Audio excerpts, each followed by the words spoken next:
Hello, everyone. I'm here with Clark. We're going to go no last names to protect the identity of the witness here. I will say this is a friend from high school. We bashed a lot in high school, particularly politically. It was a period. Everyone thinks they know the right answer to everything. I was a kind of a communist, and he was on the opposite side of that. And I kind of, a lot of people I don't think really change that much. I think, a lot of people I see in high school, they're pretty similar to, or I see now that we're in high school, I think they're pretty similar.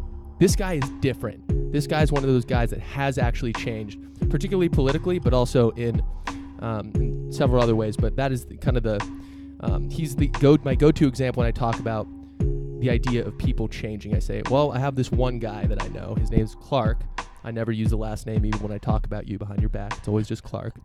Clark, how we doing, brother? Thanks for coming on the show. Oh, thank you for having me.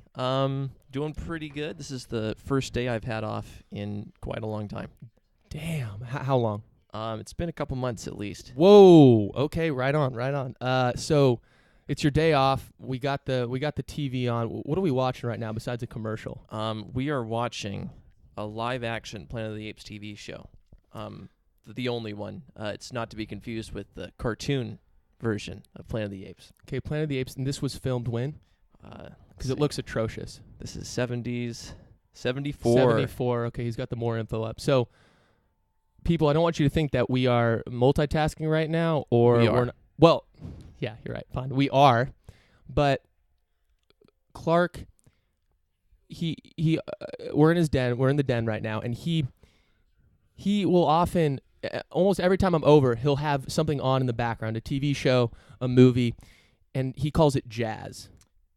Jazz is my philosophy that I hold towards unimportant TV shows and movies that Right. I feel like are just on your Netflix watch list or your IMDb wish list. And you just watch them just to check it off the list. Yes, it's a compulsive disorder. Right. It's a cultural capital thing as well. You're downloading knowledge. It's in the background, and then you can do. What do you typically when this is going on? You'll have some show that's atrocious that you don't even like. Yep. But you need to watch it. Yep. For, we talked about this before the show started. But you will finish what was that series we were talking about? What was that Conan thing that was on? Conan the Barbarian? Yeah, Red Sonja. And you will finish an entire series just to feel like, okay, I've finished it and I got the entire story. Sort of, except even watching those movies wouldn't give you the entire story. You'd have to read all the comic books and all of the books, and I think there's over 40. It's a mammoth of a franchise. It's an obsession. Yeah, it's hard to kill a whole franchise like that. It's hard to kill a whole. So, have you read any of these books for that Conan series? No, I think I read some sort of Cimmerian or something. Maybe as a kid. Cimmerillion? We talking Lord of the Rings kind of thing? No.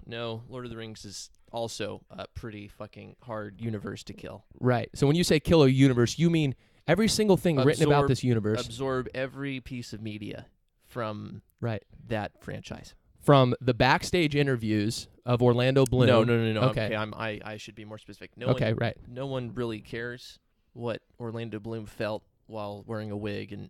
Well, I think actually a lot of people care. You don't, though, and that's what makes you special. No, I'm only concerned with the universe of Middle-earth. What's going on? What are the people doing? What's the conflict? I don't try to get too meta with the surrounding stars in our universe talking about their experience. Right.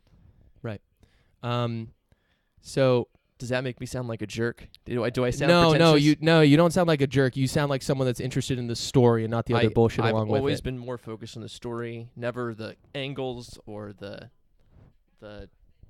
cinematography. Right. Even though I still watch all the best, nominated cinematographers and in the Oscars, because that's part of the list. That's part of the list. Every Oscar-nominated thing you need to watch. Yeah, it's a problem. It's a problem. I love that.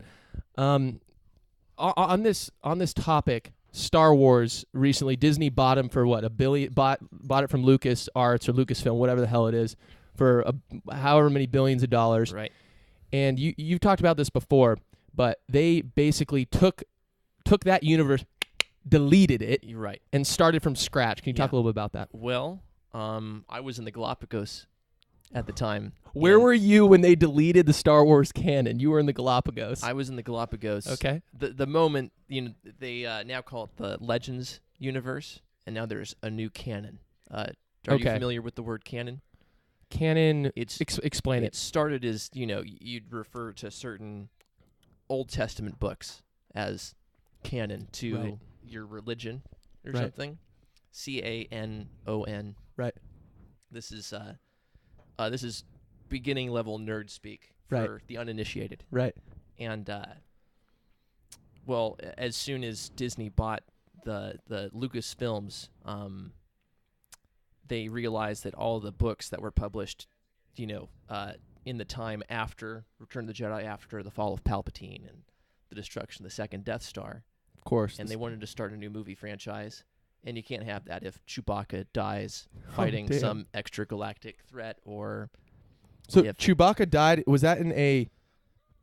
I'm sorry, I need to admit my ignorance on Star Wars. Did he die in one of the Star Wars, or was this in a separate... He died in a book. He died in a book? In the Legends universe, yeah. Okay.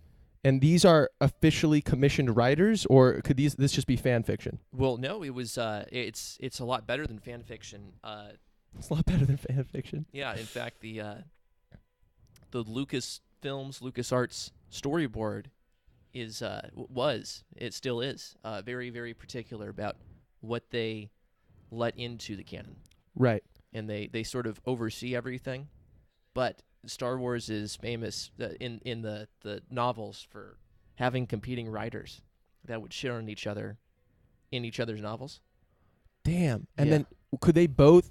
And they would both be in canon, technically, in the canon? Yeah, it was insane. So interesting. Can I give an example? Go for it. So let's say you're reading Crimson Empire, the really famous comic book. Of course, everyone knows it. Of course. And it's when Palpatine actually apparently clones himself after he dies and tries to reconquer the galaxy again. They have these things called world devastators. They're like Death Stars that are like, they suck all the minerals out of a planet and then churn out droid starfighters and just keep rolling until the planet is dust. Okay. It's like the ultimate fucking, killing machine. Right. And so that was a whole thing. And you think, okay, well, that whole battle, everything about it was more extreme than the entire Star Wars franchise as we know it. Wow. Yeah. Okay. And that was a comic book sequel to Star Wars. Right. And so I can see that that's kind of an issue. Right. Is you got to... let me continue on the point. Continue. Then you had the Admiral Thrawn trilogy. Okay. And that's a famous trilogy by Timothy Zahn, famous sci-fi author. Anyway, he wrote a sequel to that called The Hand of Thrawn. Okay. Where Thrawn cloned himself. A lot of clones going around. Damn. And the clone of Thrawn, this is the real deal, is laughing about how that Palpatine from Crimson Empire wasn't real and that whole thing was stupid. Even though they're technically both in part the of same the canon. universe. In the same universe. Timothy Zahn was just picking fun at the guy who wrote Crimson Empire. I think it might have been Michael Stackpole, but it could have been Kevin Anderson from the Dune franchise. I don't remember all the authors. Right. My apologies. But Timothy Zahn was shitting on somebody. Damn. Yeah. But where did I get lost? You were giving an example of where the comic book was more extreme, or the novel was more extreme than the movies. Right. That they spawned from. Right. That's the franchise started with the movies. Right. And so that's always been a problem with big universes and stuff, is you can't have sequel novels and the expanded universe overshadowing the original films that the whole franchise started on. And plus they also need to make sense with the original story. Like they need to, if you have something that's added to the canon and then you come out with another movie, does it need to at least in some way line up with it a little bit? You actually, can't just... there's a hierarchy that started with Star Wars, and now other franchises use it. Right. So say you got a movie franchise. Yep. Your primary actors, if you will, are the movies.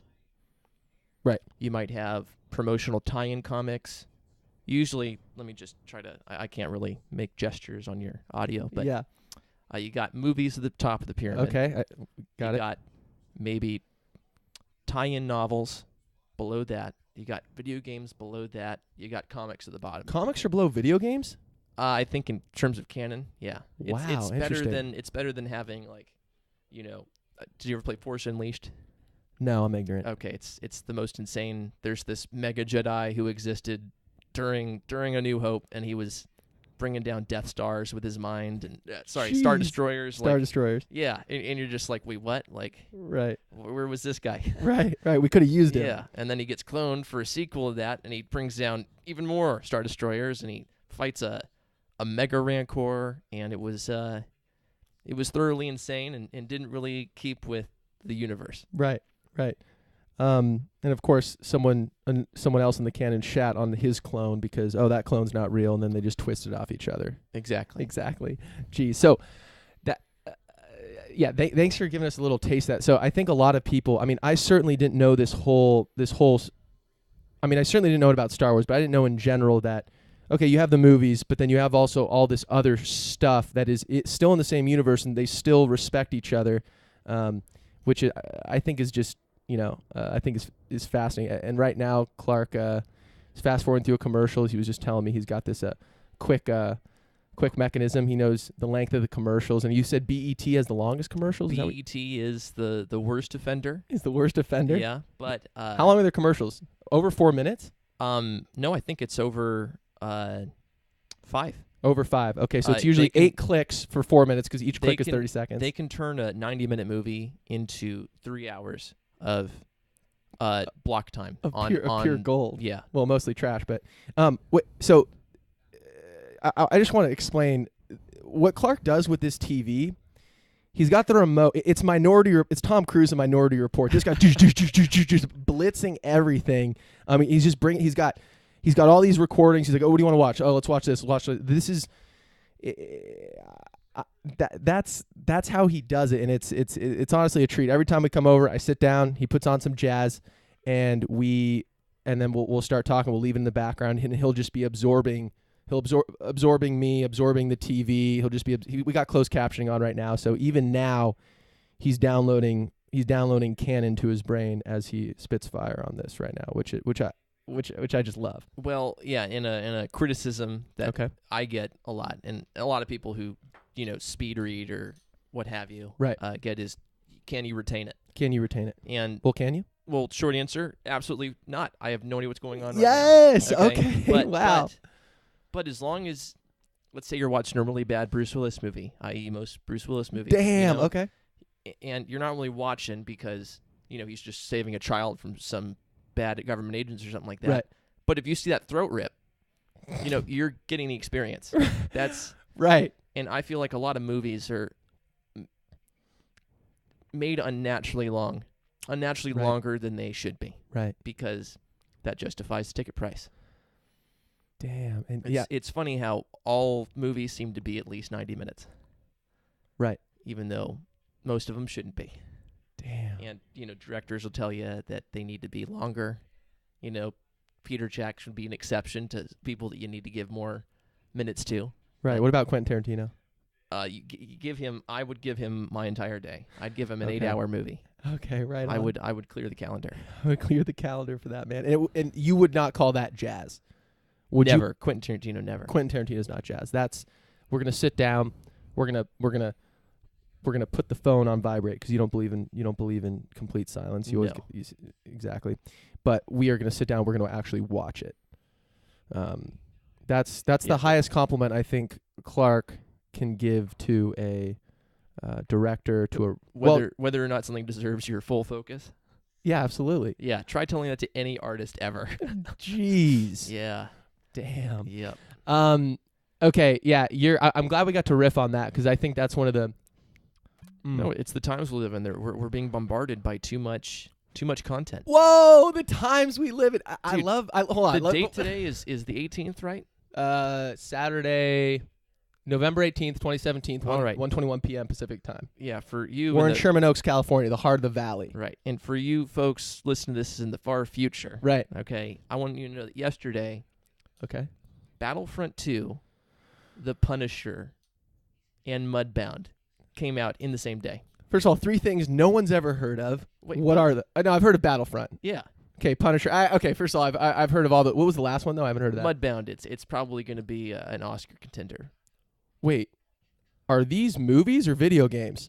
There's one. Well, Justice League also came out, by the way. So these are technically movies. Thursday. Yeah. So Mudbound and Justice League are 2 movies. Okay. And then Battlefront 2, of course, is a video game, and Punisher is a very, very bad TV show. So why is it a big deal that it came out? It's bad. Because of the cultural capital. The cultural capital. Yeah, a dozen other things came out, but they're not important.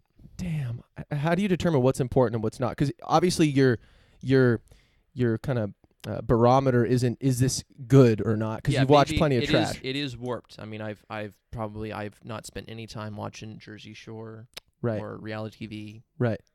Game shows. Right. Jeopardy's cool though. Jeopardy's cool though. Yeah. Wow, you draw the line at Jeopardy. Okay. Yeah, but that is a good question. It is subjective. Right. And I guess my interests are with everything comic book related. I'd like to think sci-fi. What am I missing? I'm not expressing myself very well. No, you're expressing yourself perfectly. First of all, let me just. In the main way you get comics. Okay, I think I got a better answer. Okay, hit us.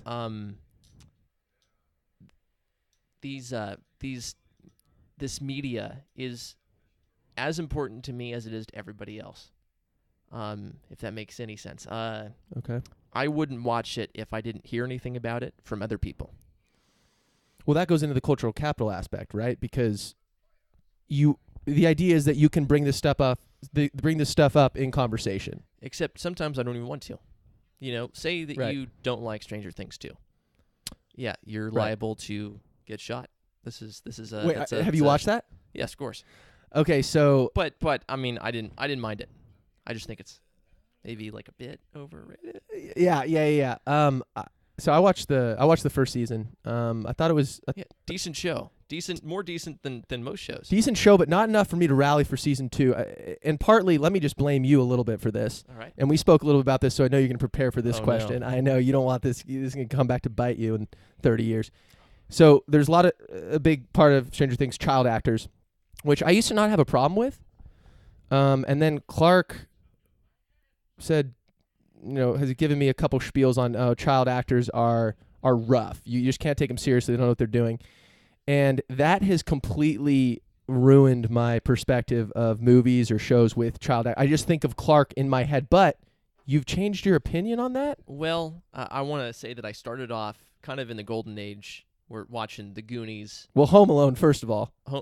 That's a child actor, brother. That's a child actor. That's Donald Trump's in that movie. I didn't mean to drop the T word, but yeah, right. No, that was right. It's good. He's in a couple movies. I actually even had a list of movies he was in. Trump movies. He was in. So is that, for example, something you would? Okay, here's all the movies he's in. Let's go watch all those because that's my life. That sounds kind of sadder than it is, I guess. So it's not just about. It's. My point is, it's still about. Focus is still on the canon, not just. What about actors? Do you follow actors? I think, and I think I'm speaking for most people, is once you watch enough movies, you tend to follow all of them pretty well. Right. You start to recognize them. They show up in more and more things. But will you say, "Oh damn, hell yeah, we got Jim Burnap"? Yeah. Excuse me. What's up? How we doing? We got his dad coming in here. It's all good. He's in the closet. It's all good. No, you're good. You're good. Put the headphones back on, brother. We're gonna keep riffing on this.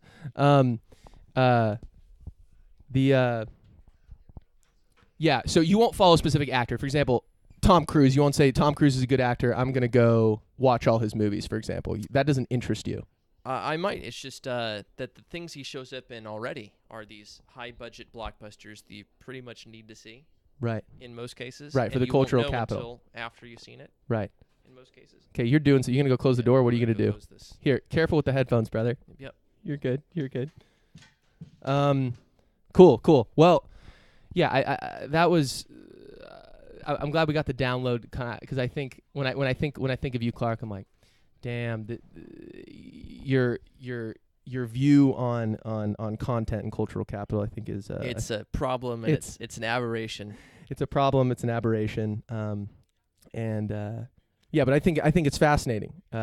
And I've been telling you for a while. I think you need to go try to work in something where that is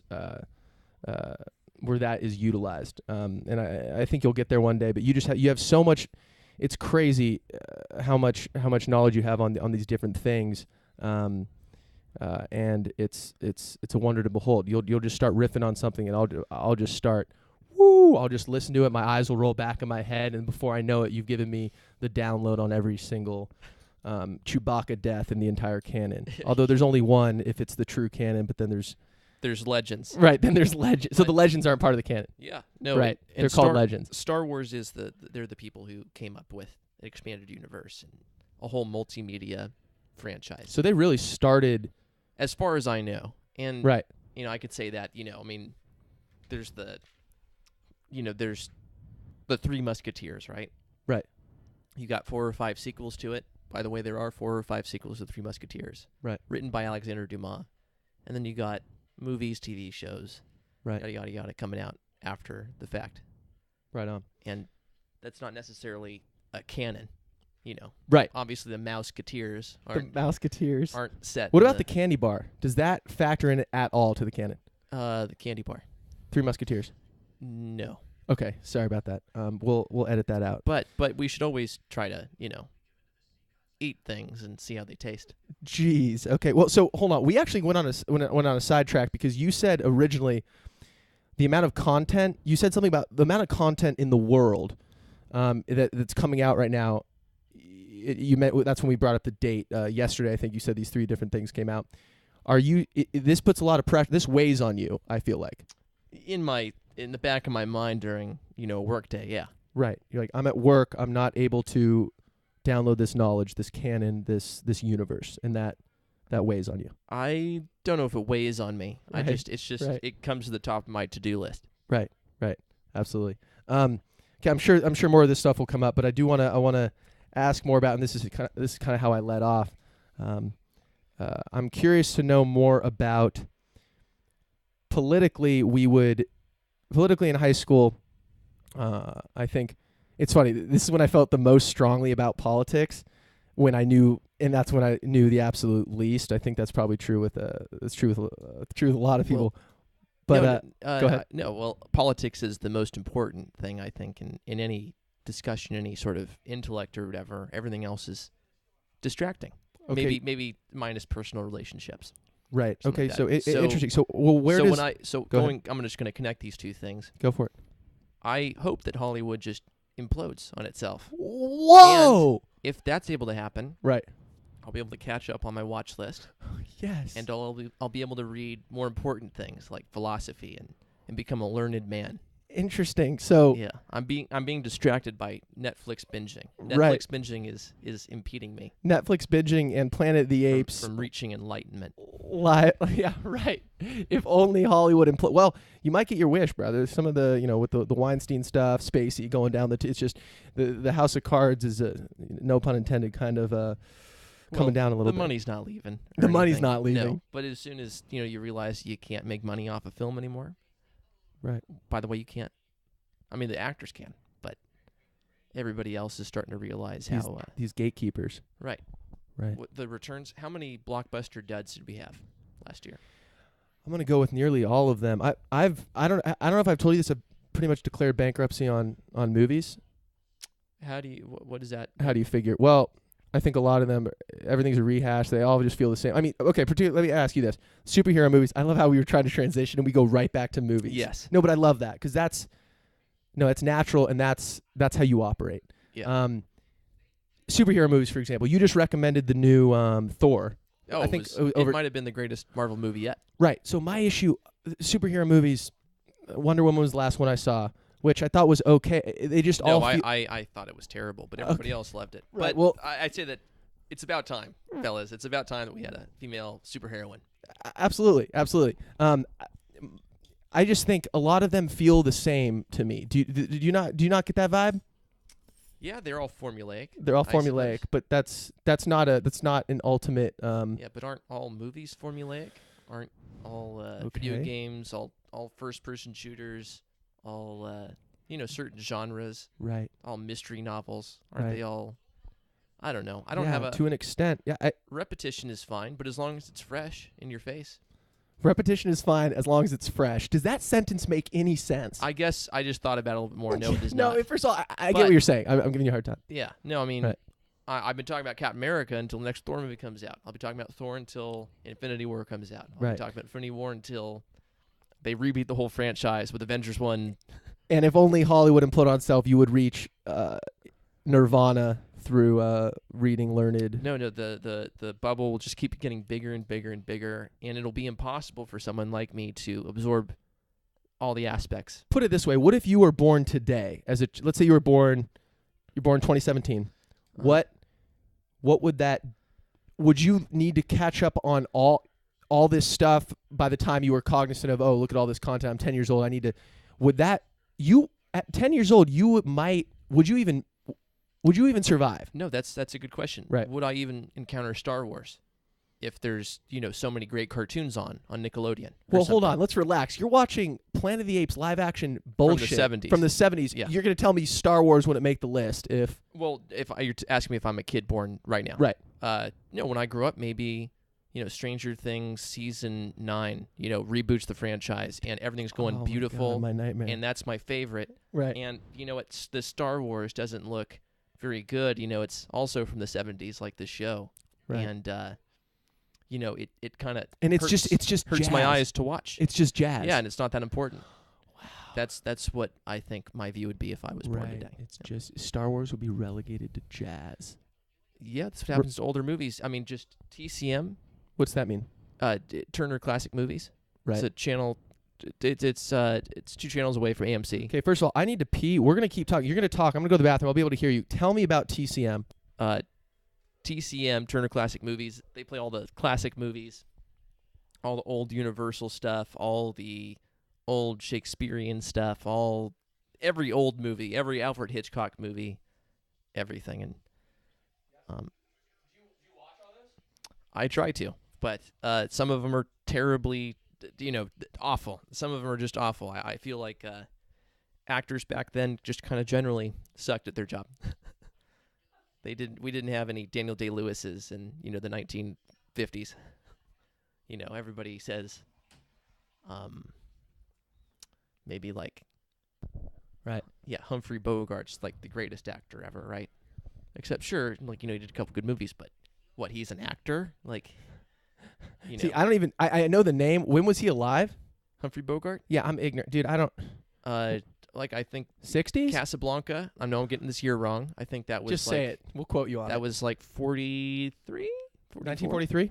43, 44. Okay. So yeah. Okay. So, damn, Turner Classic. That's, yeah. Respect. Listen, I respect it. Yeah. By the way, Ben Maskowitz, the guy who hosts it, is a someone that I honor, someone I aspire to be like. Right. Would you want that job?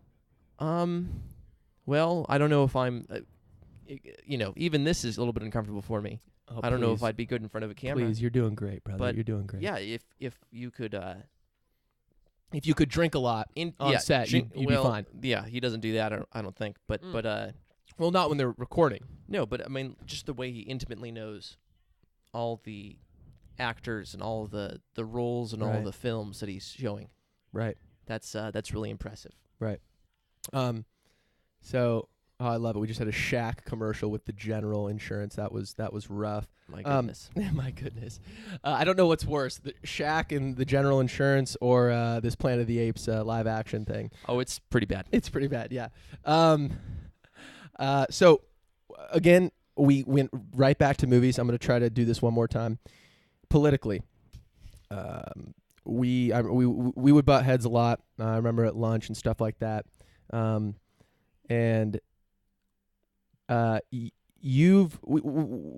We kept in touch. Obviously, we didn't go to the same college. We kept in touch though, and every year, not every year, but every holiday break, I'd come back home and I'd kind of, look, Clark, let's hang out. Right. And then every time, it seems like little bit, just chip away. You'd be more and more on the left. And you started out, I would say. Would you say you were? What were your political views in high school? As much as you can have political views. No, in I high mean, school. I guess it was just. How do you describe it? Just Republican. Republican. I don't think there's anything else to it. Yeah, there's nothing. You were on the conservative side. On virtually every right point of the all the check marks. All the check marks. Trying, you were on message with the RNC. I was unnaturally trying to fill all those marks. Right. So interesting. What do you mean unnaturally trying to fill? So you wouldn't even necessarily believe it, but you just felt like I needed to hold these. No, I mean, you have to be mean to people because they could be, shirking work duties. They could be, right. Trying to ruin the American experience. Their culture isn't assimilatable, and you can't have them in there. Right. Okay, so you're talking more. This is beyond kind of Republican, Democrat. This is also what you're getting into is kind of capitalism in general. A little bit. Right I mean, there, just right? you're sort of. Well, I was trained to think a certain way. That when you say trained, who trained you? Oh, I guess that would be my father. There we Jim go. Burnout. Yeah, I think everyone has. Can you edit that out? Yeah, we'll see about that. Yeah. I think everyone's parents obviously have an impact on their beliefs. So that's mine a little bit more so than I think others. Right. And I'd carry his. Well, I mean, Southern California, not a lot of hicks or rednecks to really burn Qurans with. So you gotta kind of hide yourself almost, but you become proud of how Republican you are amidst all the Democrats. Amidst in the heart of Los Angeles, because you're special, you're Republican, you're important. Right. Everybody else, they're just stupid. Right. Yeah, those academics.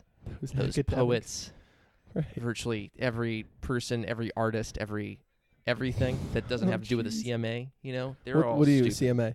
Huh? What that doesn't have to do country music. I mean, just, nice. It doesn't have to do with the country music awards, right? Yeah. Nice. And that's also where kind of like why I would never be able to be a Republican is right. My skepticism. Right. One big pill I was never able to swallow was, aside from country music, right. Religion. Right.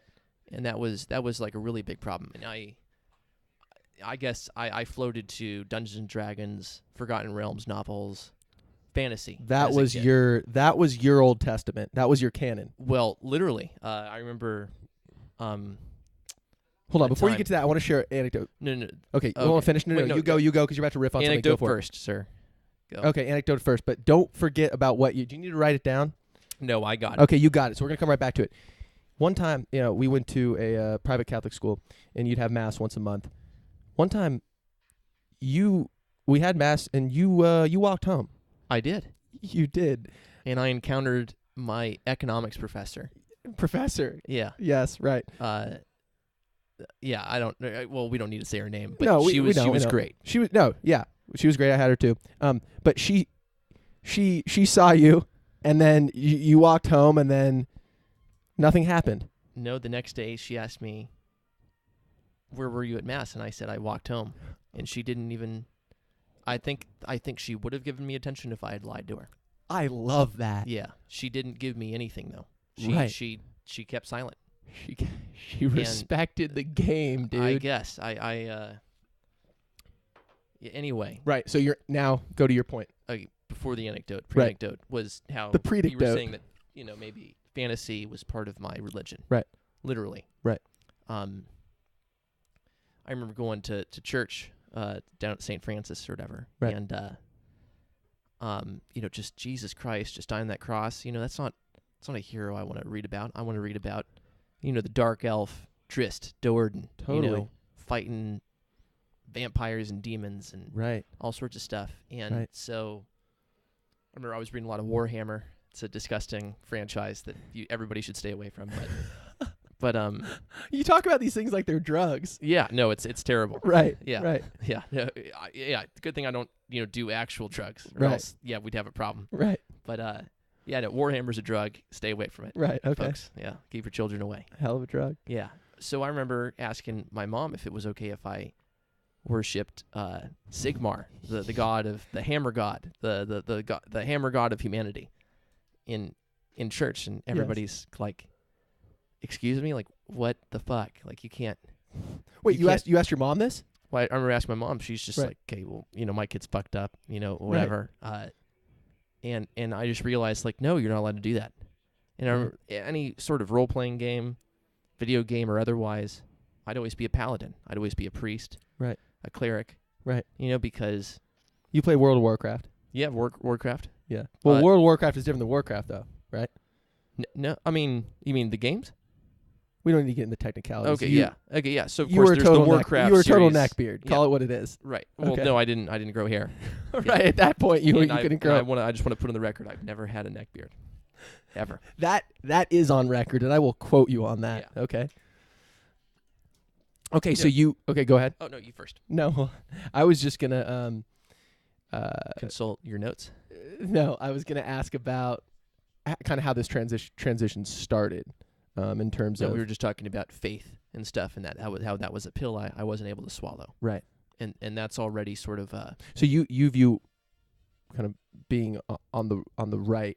I was trying to be part of the right. Right. And that's kind of one of the things. That was one of the central things. Right. So you were, but then at the same time you were trying to be on the right, you also did not go to mass that one time in high school. Well, one time in high school, but I dreaded it. I hated it every time as a kid, and that continued. Right. Then, maybe edit this part out. I'll fill it with something else if you want. Hold on, don't say it if I'm going to need to edit it. Don't say it. Don't say it. Really? Say it. Went to confirmation class eventually because of an event. Because, mom thinks Satan's, coming to the house. Right. And that made me despise all of the religion even more. Right. Almost. Well, I think when something you already didn't really believe in it. So when someone tries to force something on you that you already are not kind of in on, it almost turns you off to it more. Yeah. Right. Yeah, I feel like I'm sure that's a quote. If you want to turn a kid off of the religion, just make him keep going to church, send him to confirmation, make him read the Bible. Make him read the Bible. Yeah, I mean, who were the Israelites to kill all those Canaanites? They were living there. They were having fun. This is my point, people. This guy, Israelites to kill all the Canaanites.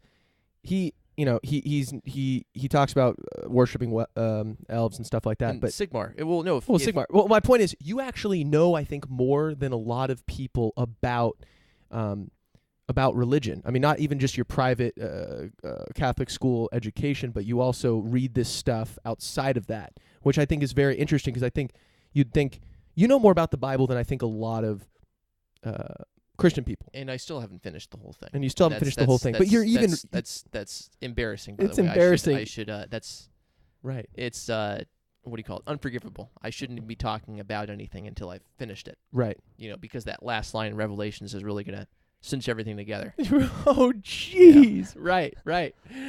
Totally.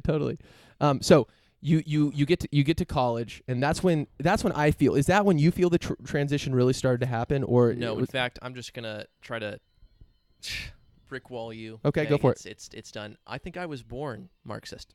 Oh damn. Yeah. There we go. Yeah. I love that. It sounds crazy, right? But I think I was sort of born with this innate thing that maybe I was taught in culture in just treating other people right, and that maybe all the homeless people aren't really to blame for all their problems. Right. And I'm just looking at all this wealth that I was enjoying. Right. And, we could easily, right, redistribute all this. Right. And that the current mode of distribution is fucked. But well, so we've talked at length about this type of stuff, because like I said, I think personally I was kind of at one point I thought I was a communist in high school, and I would get in discussions with my dad about this, and he kind of let me riff on my thing and just kind of let me go for it. But we've talked about how one specific thing that you think I know that we've talked about, and since I've become I'm no longer, I consider myself a communist. I kind of understand. I think it's you're either Marxist or you're okay with the status quo, or you're a Republican. I know that's where do the Democrats fall into this, brother? I think a lot of Democrats are still, I mean, in America, too scared to say anything other than, Clinton's the new left. Right. The neo liberal politic approach to international relations. International relations school. Right. International political economy is what I studied, and I realized that a lot of the isms that are used in that school aren't really transferable to a lot of other things. When you say not transferable, you mean in the real world, or what do you? I mean, like a neoliberal economist, right? Okay. Would tell you neoliberalism was just breaking down barriers to trade. Okay. And of course, most Republicans who aren't absolutely fucking idiots would tell you that that's what they support. They want to break down barriers to trade. That's what trade negotiations are for. Right. They want to spread, product to all countries. I'm talking about stuff that I don't know. No, I mean, I listen. I'm not having a politician on this show. Everyone's got opinions on these things, and you're not claiming to be. I don't represent anybody. You don't represent anybody. Just myself. Yeah, just yourself. Exactly. Yeah. So you were saying though the isms don't really apply to. Yeah, because as soon as you bring the word liberal up, Republicans, they'll start frothing at the mouth and going, right. Clinton's a whore. No. Right. I don't like, liberals are evil and they're communist or something. And right.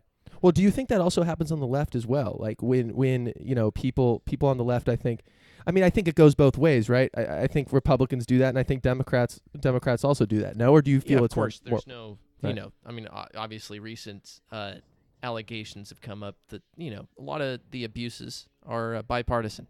Right. I get that. A lot of the sins are bipartisan. A lot of the sins are bipartisan. There's a lot of Democrats that need to go. Right. Well, yeah. So as someone who says I'm a Marxist, I think when you say that, you're basically lifting both Democrats and Republicans. Both of these parties, get them out. Yeah, but at a certain point, it is a bipartisan system. Right. And under its current, form, it can't be anything else.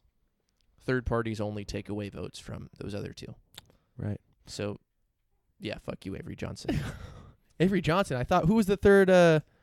Who was the third dude? The guy that he smoked. He said he smokes weed and then didn't. God, the third candidate this last election. Socialism USA. I forget what the dude's name was. Because that's who I voted for. Okay. Wait. So I love it. I let you say they just take away votes. I voted for a third party. Okay. Right on. Except the only and I should justify this for a second. You're calling me a hypocrite. Right. I live in California, so all the seats were going to Democrats anyway. If I lived in Iowa or like a battleground, okay, right, no hesitation, I'm a vote for the Democrats. Right. That's not a, right. But now I'm at least realistic. Here you are. I'm Clark. I'm gonna make a stand in California. Able to spoil myself. Right. I'm gonna spoil myself and vote for who I actually believe in. Respect. So you said you stonewalled me in terms of, okay, well, I was born a Marxist, and I respect that. But do you think going to college, and then you also, I know, you studied abroad in Australia and took a trip to Indonesia and saw the abject poverty there, did both college and having that experience in Indonesia? No, it invokes some self-realization. Right. There wasn't one particular event. There wasn't, oh, I got it. I figured it out. I mean, shrooms was a bit like that, but what else? No, it was gradual, like most other things. Totally. Totally. I remember I lived with a Timotej, if you're out there. Hey. There you go. Yeah, a Slovenian communist. Right. Possibly even an anarchist. And I'm supposed to hate this guy. Right. Just according to all the rules, this guy represents everything I hate, except I still love the Clash and the Ramones. Right. And I felt like we shared so much in common. I loved all the same. I loved Star Wars. I loved all the same things he did. Yeah, except politics. Right. And why wasn't I able to form those together, unlike everybody else around me? Star Wars, you're rooting for the Jedi. Right. But there's certain guys who, are pro-empire. Right. And I was never able to get along with the empire. They enslave people. Right. And, the Confederates, they enslave people. Whoa. And that was another thing, like, I can't really swallow. Like, hold on, they were the bad guys. No, it was about states' rights. Right. It wasn't about slavery. States' rights to what? No, not slavery, right? No, just states' rights? Yeah, what was that states' right that Lincoln was about to get rid of? That's why they needed to rebel, right? What was the states' right again? I think it was something to do with slavery. I think so. Yeah. So maybe partly things like that, and right. Am I allowed to use the word neo-Confederate? Is that of a course, thing now? allowed. Yeah, why you're not? allowed to do it. I mean, we say neo-Nazi. Right. They've been dead for not even as long. Right. Yeah, neo-Confederate should have been used 100 years ago. Right. What are we talking about? Right. And so that's a real problem, I think. Right. Well, so I'm drifting off. No, you're not. Well, a piece to this that I'd like to bring up is, you in high school, we talk about, what am I going to do after high school? I think, I guess I'll go to college. But you really wanted to, unless if my memory serves, you wanted to join the Marines. I did actually. I technically signed the terms of enlistment, but before college. Before college, yeah. Oh, but okay. I never followed through. I pussied out before MEPS, which is the for the uninitiated. What's MEPS? That's the forgot the acronym, but it's the. That's how much you've just completely just dumped it out of your brain. No, it's the entrance processing. Okay. Military entrance processing. I think it's exam, but there's an S. Okay, so they pull your pants down, check for hernia. They tell you to bend certain ways. Totally. They give you a breathalyzer because, God forbid, you come to the test drunk. The test drunk. What does that even? I have no fucking. Well, clue. I guess they don't want anyone that would show up to an exam drunk. That's probably a red flag. So I guess I somewhat respect that. That is pretty funny. The fact that they need that. That's a policy that wasn't there before, but then they needed to add at some point because they had so many. They had to have a critical mass of people coming that were just maybe blasted. Yeah. Or also, you don't want to sign this or get this exam when you're inebriated, right? Because that means you don't really sign much. Okay. It's just the physical. Geez. Okay, it's just all the physical. The signing. You've signed everything. Okay, you've already. Okay. But well, yeah, I did. You're bringing it up. After college, I did technically seek a commission in the Marine Corps, and I went to Quantico, Virginia. Right. Stuck in there for about 5 weeks. Stuck in there for 5 weeks, and it was so after you graduated college, you were thinking, okay, well, so in my mind, correct me if I'm wrong. When I viewed that you, because by the time you graduated college, I'd say you had shifted significantly to the left from where you were. High school Clark. I think I was just as post-college Clark and now Clark are pretty similar. Agreed. But compared to you in high school, I would say, okay, it makes sense Clark wants to join the Marines in high school. But then after college, I kind of got the sense that you still wanted to join the Marines because you had, even though your political views had shifted a lot, you still had this something inside you said, well, I really wanted to do this when I was younger, so I'm going to give it a shot now. Is that accurate? Or was this choice warped by all the media, all the pro-military stuff that you're kind of inducted with? Right. So I'd like to say no. I think it was a little bit deeper than that. I really do think that there are some things about America that are maybe worth sticking up for, worth fighting for. Oh, totally. And you still believe that now? Well, or you don't think hold there's on, before I say that, right. America stands for something. It can be great. It can be awesome. Okay, and I think it gets progressively worse. Okay. And I guess, with a Marine commission under my belt, I mean, I'm not exactly feeling anything for the Taliban. Okay, I have no issues with who we're fighting. Right.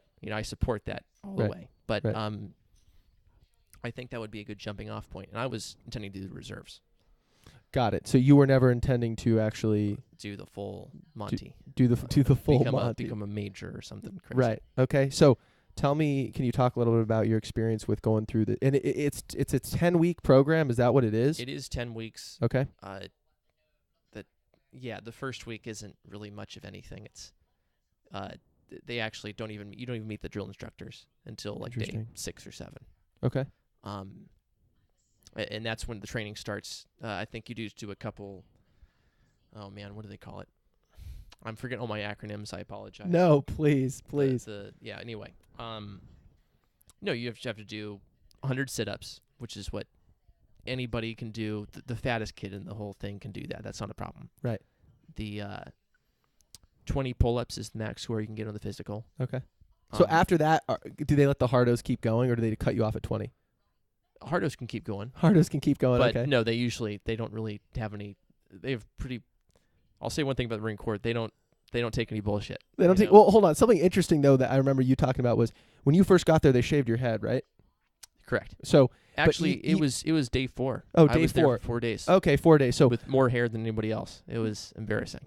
I love that you felt embarrassed at that. I guess it's embarrassment is all relative. It's all about your environment. But you said, I remember something so interesting that I just loved was that even hardos that showed up with shaved heads, they would still sit them in that chair. Yeah. And still run the clippers over their head. Yeah.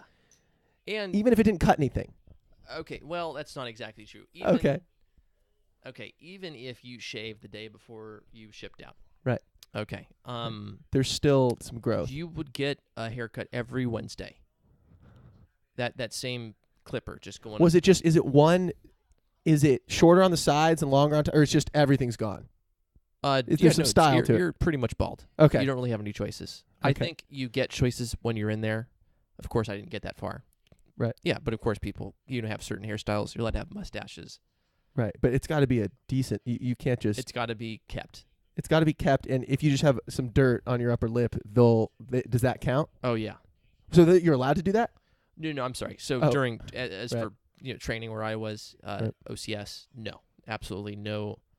If there was a follicle of hair, they could make you right. Did they provide? I'm always curious about. Would they provide shaving supplies, or did you have to bring all that stuff? They provided everything. Okay. So did you show up with any stuff? I did because I wasn't sure about how the whole thing worked. You showed up without knowing how the whole thing worked? Well, exactly. Like they say, did you bring like a bag of Oreos or something? Oh well, nothing. What is this, heavyweights, bro? They confiscate all stuff that's not. They confiscate the Oreos. Okay. And they eat them. Right. But no. It was redundant the way it was told to me. This is a really boring. No, I think aspect of it. No, yeah. you keep going. pack 4 olive green shirts and all the shorts and stuff, and you're trying to make a military grade, except it's tough to get your hands on military grade, like olive drab. Right, olive drab. Running uniforms, especially in Los Angeles. There's, there's military surplus, but they don't have the Sophie shorts you're supposed to have, and it's. So they made you bring that stuff? Well, they recommended it. They recommended always it. Have extra pairs of everything because there's a gremlin that steals all of your shit in boot camp and in. What does that OCS. mean? That's part of the process, or you're just saying other? No, I'm just saying like I lost. Other people you were stationed, or other people doing the program with. Everybody. It's a whole constant. I mean, in it's goes with the territory. They'll empty your box out in front of everybody, and you'll try to retrieve all your belongings, everything. And that's part of the mental break. They're trying to kind of break you down a little bit, exactly. Right? And so that's understandable, but you lose stuff. Right. I lost some important stuff. Right. Like there's an acronym for it, and I don't remember it. The thing you're supposed to put in the end of your gun. Okay. Even when you're shooting blanks, you don't want anything coming out. Okay. So you put this giant red block. Okay. In front of the gun. Right. I lost that. What happened? It's just there isn't really an answer. And did you get in trouble? Oh shit, tons of trouble. I got in more trouble. I think I was the second shittiest person in my platoon. But you still lasted 5 weeks. Yeah, they don't even let you leave until week 4. Really? You couldn't even leave if you wanted to? I say that, right? It's called DORing, drop on request. Okay. There was a guy that I think in the next platoon who just sat down and said, I'm not moving.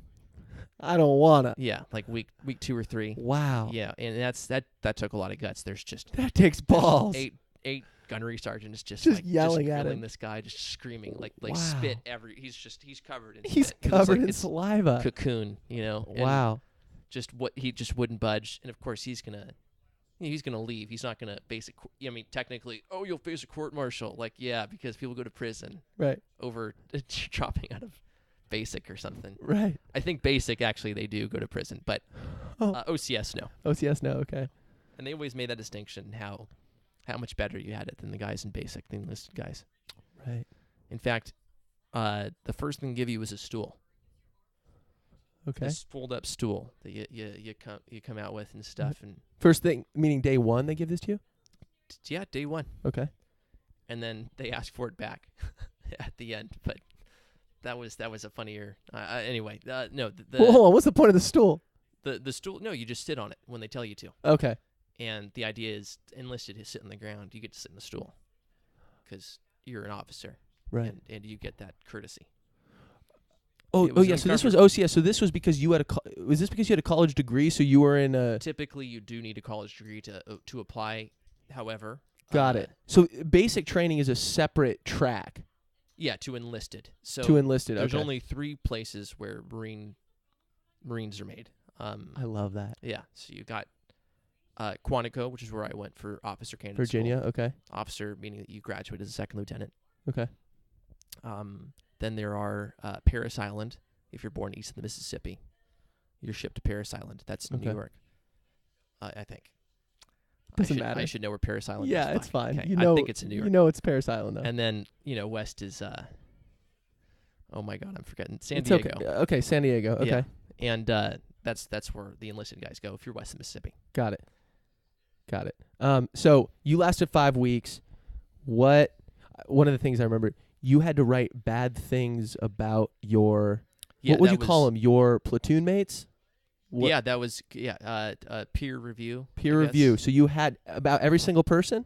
Every single person. They would 3 make you good things and 3 bad things. 3 good things and 3 bad things. Okay, so there's still some good things. And would you see what your peers wrote about you? Well, that's a good question. Not everything, because Okay. that could seriously just break a person. Wow. If you were forced to write 3 bad things about someone and Right. told if it's bullshit, you're going to get an essay, you have to write an essay about it or something like that. So they had to be 3 actually things that you could Actual defend. Genuine criticisms. Okay. And they were told they would tell you when they gave you the paper, just you have to be honest. I don't want any fucking bullshit. Right. And Well, so you could give criticism without being mean, or would they kind of encourage you to be? they'd encourage you because Okay. I guess I do understand a certain aspect of it. Okay. You've had enough shitheads that get into junior officer status Right. in the military, and the drill instructors, even though they're with you most of the day, only see so much, and maybe it does take that. You see them when the lights are out. How that person acts, and so it Yeah. is good to check that person. If there is a fucking psychopath who can just yell out ditties correctly and march well, he Right. can get through the filter, Right. and he shouldn't be there.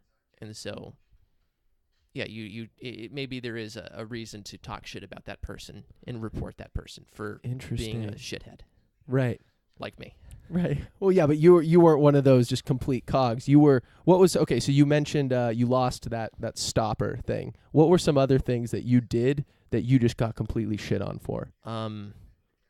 Overthinking everything is what they told me. Well, you were just thinking. You were thinking. They said, period. You're overthinking. Right. I remember I asked a question to the platoon commander, an actual captain, Right. in the Marine Corps, and I remember I think I sort of lost my temper with a gunnery sergeant, one of the drill instructors. Oh, damn. Nothing. I mean, I didn't say anything unacceptable. But he could sense a little bit of anger in you. He did see a little bit of anger in me. Reported me to a colonel. I course. was put on probation. Right.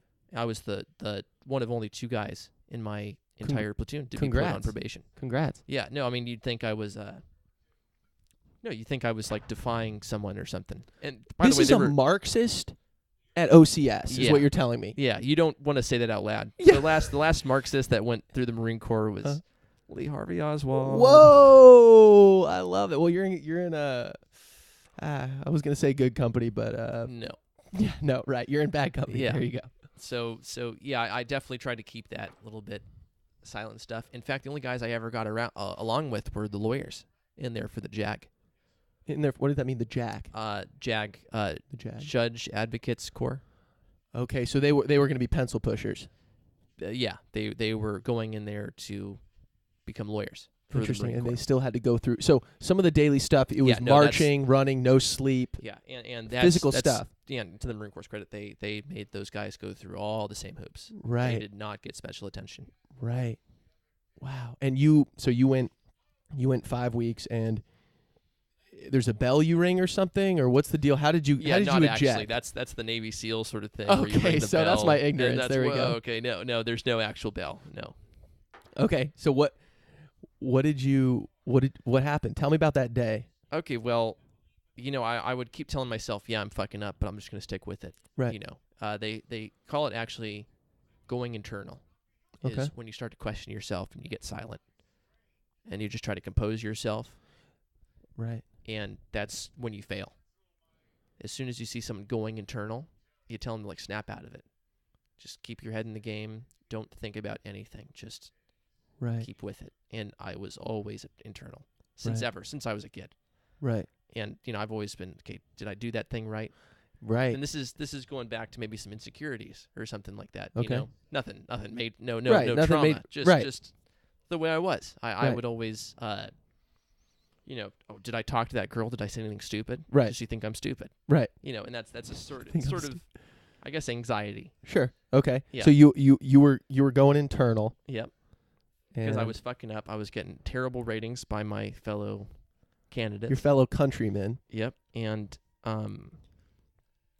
getting yelled at by a colonel. That was pretty fucking crazy. It didn't help that I didn't like the colonel as a person. Just looking at him just kind of pissed me off. I just kind of wondered, how are you in charge? But that's the way it is. Right. And that's another thing I learned, that people don't look exactly like you expect them to. After watching all the Transformers movies, you'd think that, as everyone's done. First of all, I gave up after the first one. Mark Wahlberg came in. I declared bankruptcy on that. First three are good. Oh, the last two were garbage. Okay, right. I didn't even know there were 5. Right. No. Okay, so we always got to bring more. We need to bring more pop culture into this conversation. I love it. We always go back to it. So you have this picture of what one of these guys looks like. Well, yeah, you think, okay, middle-aged, Mark Wahlberg, that dude from Theresta's, Josh Duhamel, running through the desert, middle-aged guy, ripped, right?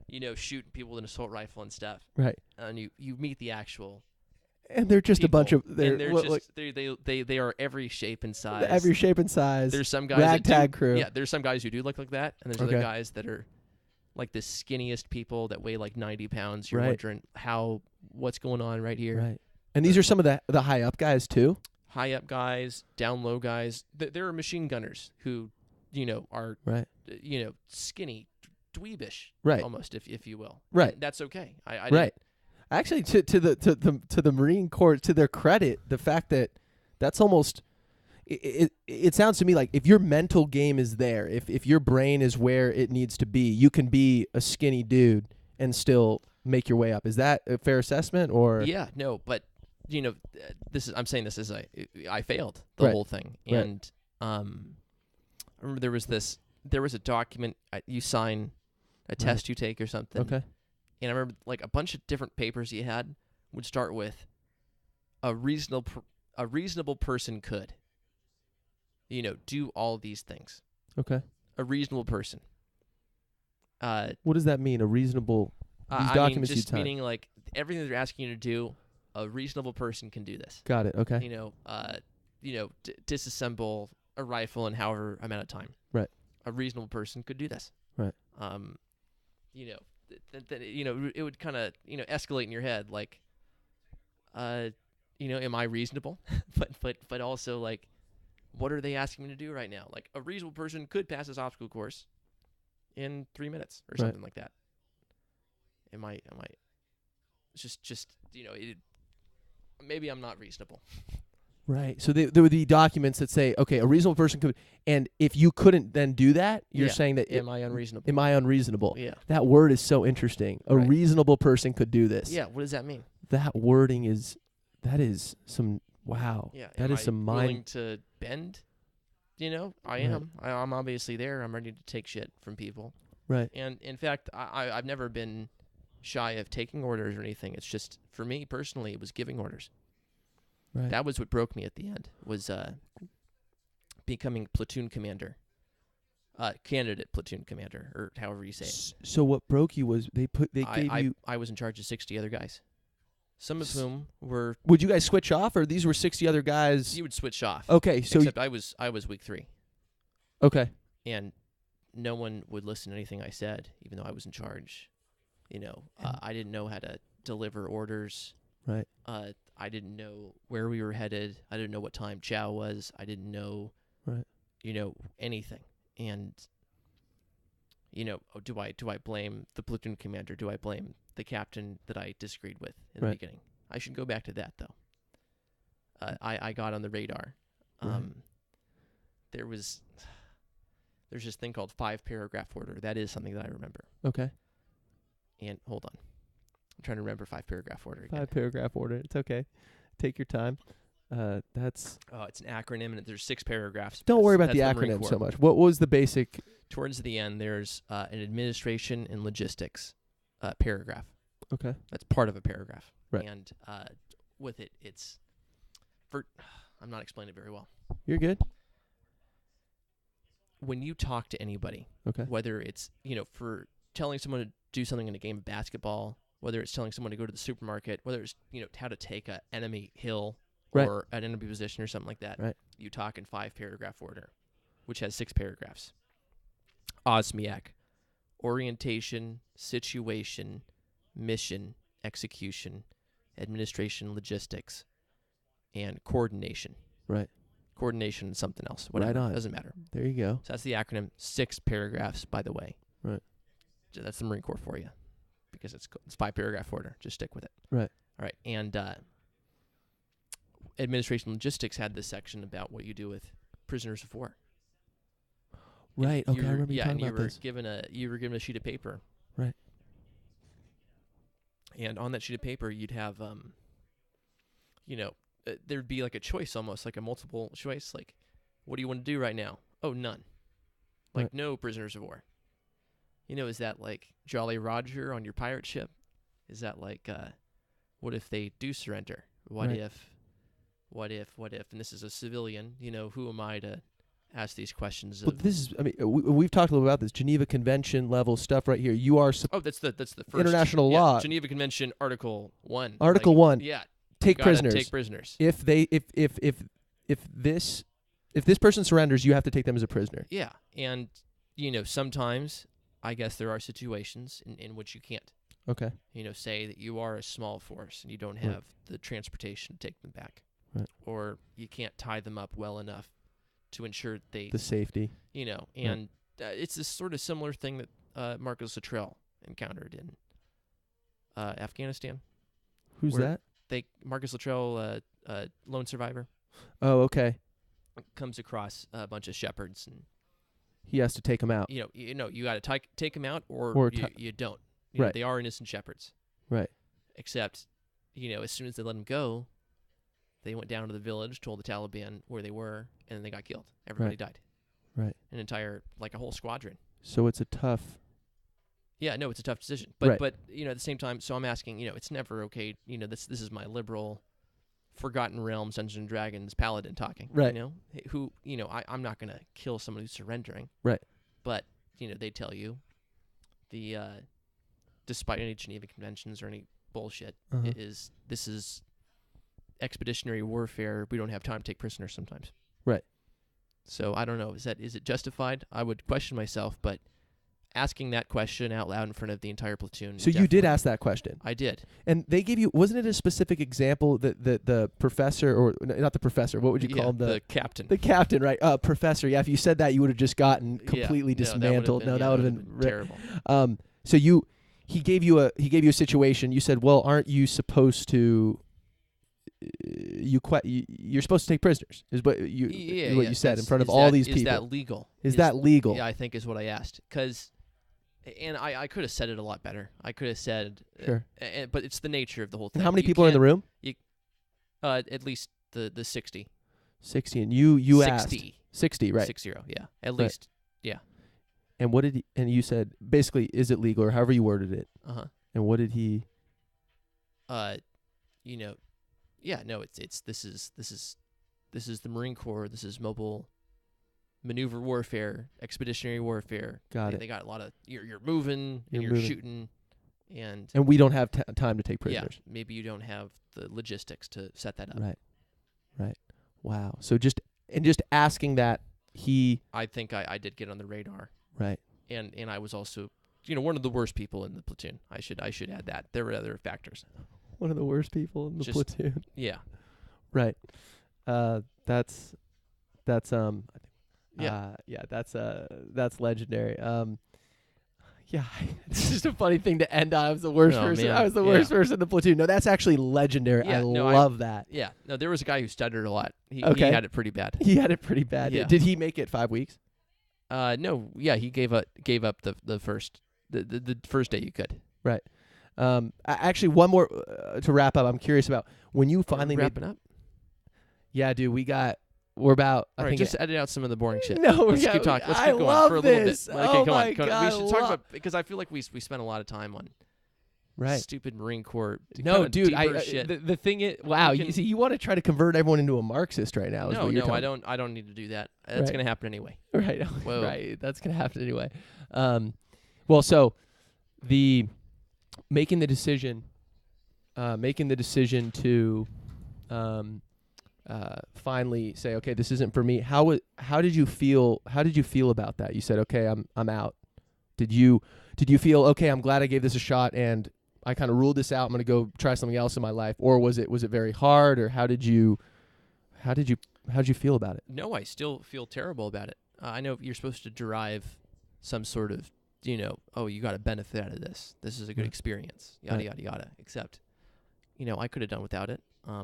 It's just another doubt that's just been sort of planted in my mind for every other sort of leadership. So hold on, I'm going to cut in Okay. right here, brother. The vast majority of people don't even attempt something like this. And from what I've heard about, I mean, you had sleep deprivation, you had people screaming in your face, you had your peers writing bad things about you. The vast majority, dude, people can't even take criticism in the workplace. In That's the corporate, true. it's insane, dude. No, I've seen it. And so I absolutely, you made it 5 weeks. I don't view that at all. And I challenge you to change your perspective about how you view that situation, because that is an insanely hard thing. And you did it as someone that was not totally, let's call it what it is. You were a Marxist. I'm surprised first of all, I'm surprised you made it to day one, and even gave it a shot with that worldview going into it. So I would shift your perspective on that 5 weeks, because I think, I think it's an absolutely difficult thing that you went through. And I mean, I'm not trying to sugarcoat it, brother. I mean, come on, dude. No, like, right. you shouldn't feel. It was tough. It was tough, totally. So, but you're saying that's kind of had a. No, I could have given up the week I did, or I could have stuck through until they actually kick you out. Right. Oh, so right. So they could. There's two ways to go. You can either go, or they can kick you out. or they can kick you out. And so the honorable thing to do is kick you out, right? I mean, Right. Stay until they drag you out. Right. Was the idea. But the honorable thing, I love it. As Yeah. a Marxist speaking about things like honor with the Marine Corps, you still kind of, you would think, I would think a Marxist would throw that stuff out the window, but you still, No, I mean, I always do for everything else. Right. The honor didn't get him anywhere. He got thrown down the well, Right. or whatever. It's Game of Thrones reference or something, but Right. anyway. Right. Yeah, no, of course, I chivalry, honor, that does, I sound like an asshole getting in. It does ruin a lot of things. Honor Sure. is something that does ruin, Palestine comes to mind. Whoa. So that was a weird turn, I guess. Yes, there we go. Well, No. hold on, tie it in, because what about Palestine and honor? What do you mean? Well, honor killings.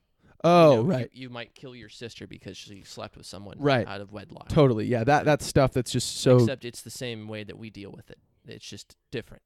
Okay, that sounded. No, first of all, retarded. no, you that see, sounded like no. the stupidest thing First of all, relax. You're fine. when you say the same way different values. different values. If you can say that, you know. Yeah. No, you're allowed. You want to keep talking about universal values. Is that a thing? Yada yada yada. Do you believe it's a thing? I'd like to. I'd like to believe that universal values are a thing. Yeah. No, that maybe you're just born with. Oh, don't murder and rape people. Right. Yeah. Except maybe you grew up in a society where raping the virgin is a thing. Right. Or something. This is sci-fi. I'm just talking. No, I hear what you're saying. I mean, it's I mean, your environment and kind of your worldview is certainly malleable based on the people around you and based on the belief system that you grow up in. So I think it's just interesting to me though that no, I'd like to think I'm open-minded, but the first thing when talking to someone who disagrees with you is they'll tell you how closed-minded you are. Well, talking to Republicans. Let me just be specific. Okay. Yeah, if you don't agree with them, you're closed-minded. Well, hold on. I mean, is that not true with the Democrats as well? Well, can we be more specific? Let's go into the nitty-gritty. There we go. Let's go into the nitty-gritty here. You take me to the nitty-gritty, brother. Yeah. So give me for you, what's maybe something you sympathize more with Republicans about than Democrats? So give me an actual criticism of the Democratic Party. An actual criticism of the Democratic Party. Wow, I love that you're putting me on the spot like this. No, I mean there's plenty to choose from. I think. Well, so one thing I think that some people in the Democrat Party that they don't quite get is this notion that so one of the things in high school I think that has shifted a lot. I think that some Democrats, particularly, I mean, Bernie Sanders, if you want to call him a Democrat, I mean, he is. I'm not, I don't claim to be an expert on any of this stuff, but one thing I do that's shifted in my past, 6 years since high school, which I certainly didn't believe in high school, but that the times brought to you. Capitalism and I think a market economy, I think, is something that has created a lot of good in the world. Certainly there's a lot of bad, but I think there's a lot on the left there's a lot of people on the left that kind of, I mean, even you, I'll call you out directly. Let's do it. That kind of discount how much good capitalism has actually brought. Now, I'm not saying it's perfect, but I am saying that, if you look at... No, that's probably the greatest argument to communism as you know it is that capitalism has never become as bad as they say it is. It's never gotten to the point where you are... Right. The whole working class crumbles down and it's just starving to death. Right. It's never gotten bad enough. Well, so one of the things we've talked about is capitalism is on its way, is a stepping stone to socialism, which is a stepping... Marxism is really big on historical structuralism. Okay, tell me about that. Okay, shoot. I'm going to try to... First of all, there are Marxist professors that can say this a lot better than I can. But as far as I know it. Okay, you need to see. I need to pee again. Let me just say one thing. I'm gonna pee. You're gonna start into this historical structuralism stuff. Usually on my podcast, when I pee, that's when we end them. But I like that you want to keep this going, so we're gonna go into historical structuralism. You're gonna preach to me while I pee. Yeah, Can I we do expect that? you to edit all this. And no, stuff. we don't edit. It's fine. Well. Okay, you're gonna keep riffing on this and run into it. All right. You got stages of human civilization. First stage is what you would call primitive communism. You're an illiterate tribe, nomadic, and say you got a stone tool, you share that tool with the rest of the tribe for the good of the tribe. There's little else to it. That tool doesn't really mean anything to you if you're not using it. So that's primitive communism. So as soon as you encounter agriculture, land becomes important. You don't need to hunt everywhere and forage for berries and stuff because, of course, as soon as you absorb all the berries and the livestock, it's not livestock, the prey, right. Once you kill the deer, they'll stop coming to that area and you have to move. That's why they were nomadic. Yes. But, as soon as you get agriculture, all of a sudden land, that certain form of capital becomes really important. Right. And then you have this whole patriarchy that starts. Right. And you have inheritance and all these laws that build up because Simply because we're no longer moving around. no, yeah, just because land is important Right. to, eating and feeding people. And that's really, that's kind of one of the ultimate things, right? I mean, that's how we got here. Right. know? Okay, so you have this land. What comes next? What comes next is the wealth becomes more and more concentrated. You have an empire. Okay. Eventually, you enslave other people, and it can, Sure. there's all sorts of ways it can happen. It's Okay. happened all over the world, and this is your Persia, your Greek city-states, your Okay. ancient Rome, Babylon, everybody, Right. and well, eventually, that shoot. Okay. No. Concentrated wealth, city-states, and eventually that leads to what? Well, these empires live for hundreds of years and stuff at a time, and of course they crumble. Right. All of them, and they become feudal. Is the next step after that. Feudal system is... Feudal is you have a monarch, except the monarch himself isn't powerful. He's only as powerful as the landowners let him. Okay. So he has vassals. Okay. The king himself often doesn't own land. It's the guys around him, his court, who does. The bureaucracy. Yeah, and if not the bureaucracy, the aristocracy. There we go. And you appease your aristocrats, and they support you. That's all you need. And of course, you got God on your side. Of course. I don't want to skip over like really important stuff, but I am. Just talking about this. Yeah, it's high level stuff. Yeah. It's all good. And then there's a business class that arises. Right. And you get your today's form of capitalism eventually after feudalism. Right. So primitive communism, empire, feudalism, capitalism. Right. And there's a step. So we're in capitalism right now. Right. And what's the next step? Ideally, socialism. Right. Except of course that hasn't really worked out the way we want it to. And Right. the socialist countries that there have been throughout the 19th century, 20th century, failed. They've become red bureaucracies, and they've become failures. When you say red bureaucracies, what does that mean? Communism is about the abolition of government. Right. And these socialist states give all their power to this government. Right. And they don't just abuse their power, but they are unable to wield it properly. Okay. You have all sorts of, the Great Leap Forward. What happened to Vietnam after the North Vietnamese one is you got these famines that the sharecropping doesn't work. When you say North Vietnamese one, are you referring to after the fall of Saigon? Okay. 1974. 1974. Okay. Is that right? I don't. I should know these years. Yeah, you should. These are important. Please. No, AP U.S. history. Remember they didn't test on this isn't U.S. history, but dude, specific years. You're not a trained monkey, dude. Anyone can spit out years. You're talking the important stuff. 70s. There we go.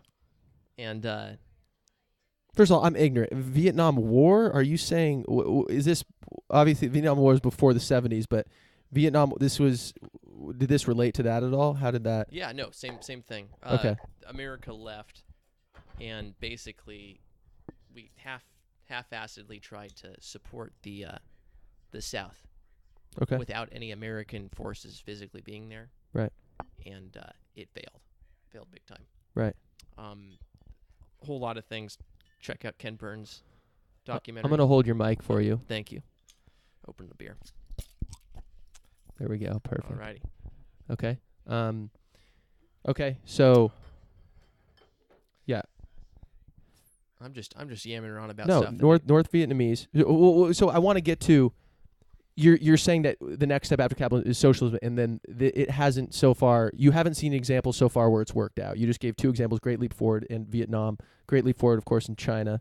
Of course, I sound like it. Not of course. That's like a good one. Yeah. I think 40 million people died. That's a good right. example. I think. Right. Of just how not to do things. Okay, so we've had these experiments of so you still have hope though that we can. I do. So I understand those failures, and I think that You know, and So maybe, you're a pragmatic Hold on. Marxist, is that? is that no, that's not the word.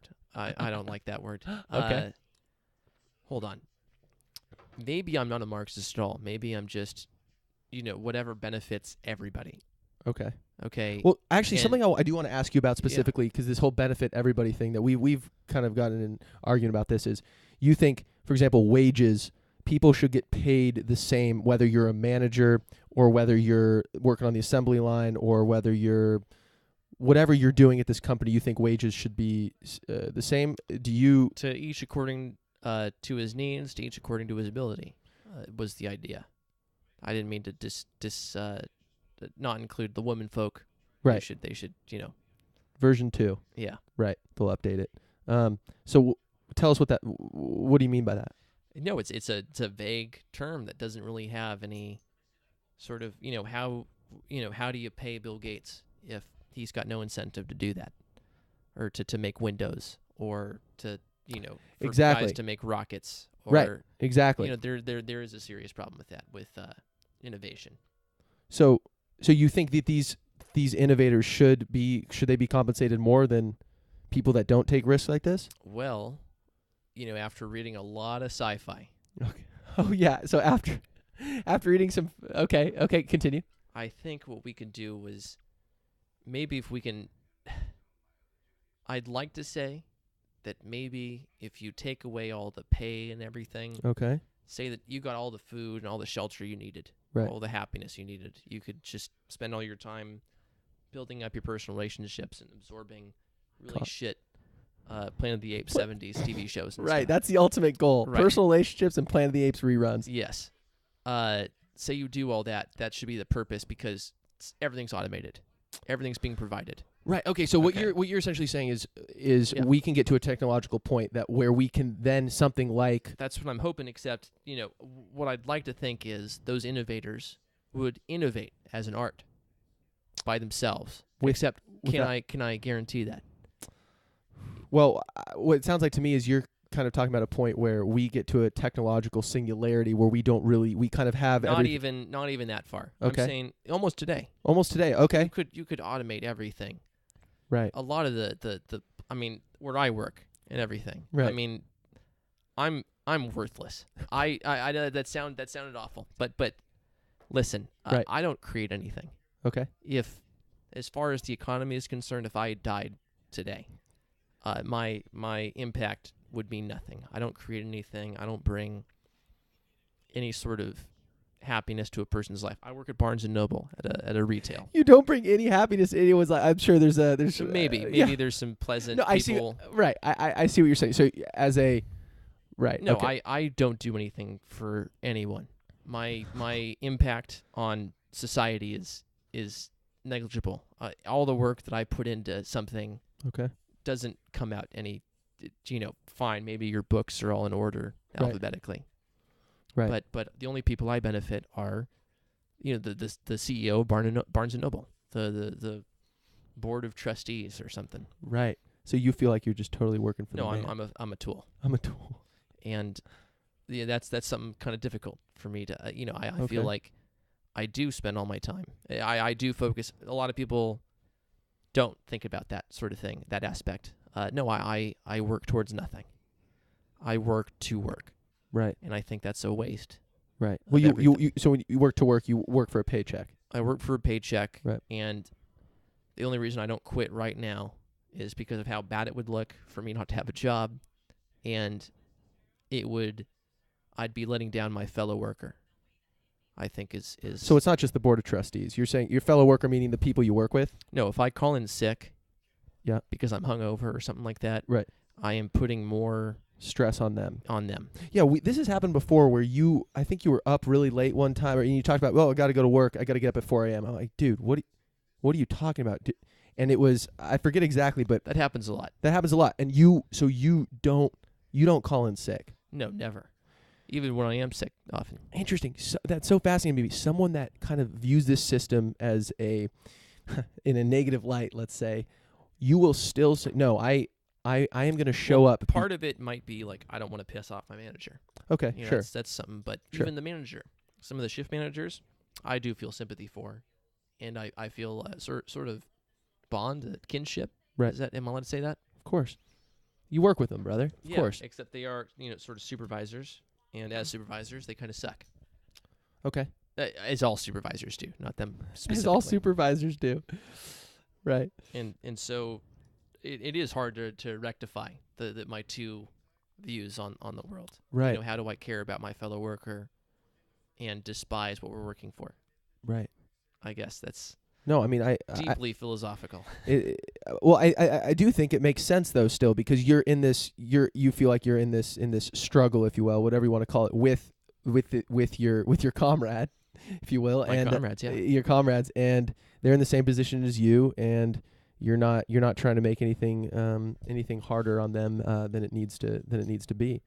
I think that's totally honorable. Except it's not. I'm not me specifically. I'm not a victim, but people do kill themselves just going to work. Right. Your work can just is killing you very slowly. Right. And I've noticed it too, just lethargy. Right. It's hard to get up sometimes in the morning. Sure. I think a lot of people feel that sometimes. If the case of the Mondays. It's first of all, that phrase, don't ever say that to me ever. Right. But no, I mean, I seriously understand why some people would rather die. Oh, I love that. Right. Go to work. Right. It's something that is deeply it's not going to change your tasks. You're never going to complete what you're working for. Well, so don't you feel that, do you not feel empowered to be able to flip the script and say, okay, I'm doing this thing that I'm not really a fan of, but there is this other thing that I think I'd be more passionate about and actually enjoy doing. Do you think about that at all? Obviously, it's not feasible financially. Okay. Say I wanted to become a great author. Is that what you want to do? Well, maybe that's in the back of my mind. Yeah, sure. Maybe I do want to become the next Stephen King. Who okay. doesn't? Okay. But, of course, I'll write my first 3 or 4 novels, and no one will read them. Well, and all of a sudden, I do have to find a job because I can't eat. Can you not hedge your bets though? Can you not still do this work that you're not necessarily proud of? Which I think a lot of people sacrifice all the time that I need to spend on Planet of the Apes 70s live action TV shows. Dude, maybe you do, brother. Maybe you need to flip the script. Yeah, as soon as Hollywood falls apart, I will have more time to devote to other things. Right. Well, I think it's. Yeah, I think. I appreciate you being honest about this stuff. I think, but I guess the counter is, obviously, jobs can suck, but there's still a lot of freedom to hell. You don't even need a publisher these days anymore. You can release stuff online. This is what this podcast is, right, dude? Exactly. No, I should be grateful for what I have. Right. Well, I'm not saying I am. Right. But where am I allowed to criticize? Right. It's a slippery slope. Right. Okay. I see that, but it's slippery slope. But I think you can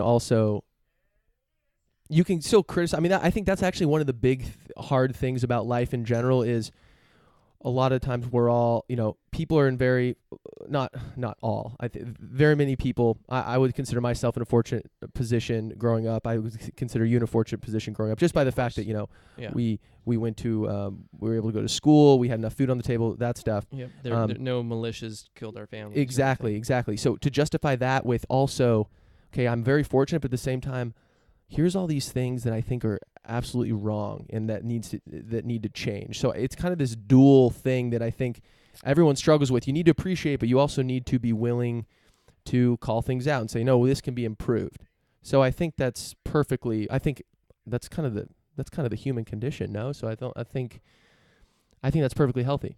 Yeah, no, it's it almost makes me question the value of everything around me. If I'm allowed to go that far. This is... Of course you're allowed to go that far. Yeah, no, I don't understand how this can be $1.25. He's holding a beer. This is fucking great, yeah. Oh, right, $1.25. Holding a beer. This bundle of paper they got right here. And he's holding up... this book, I shit you not, is called How to Read a Book. by Mortimer J. Adler. Haven't even finished it yet.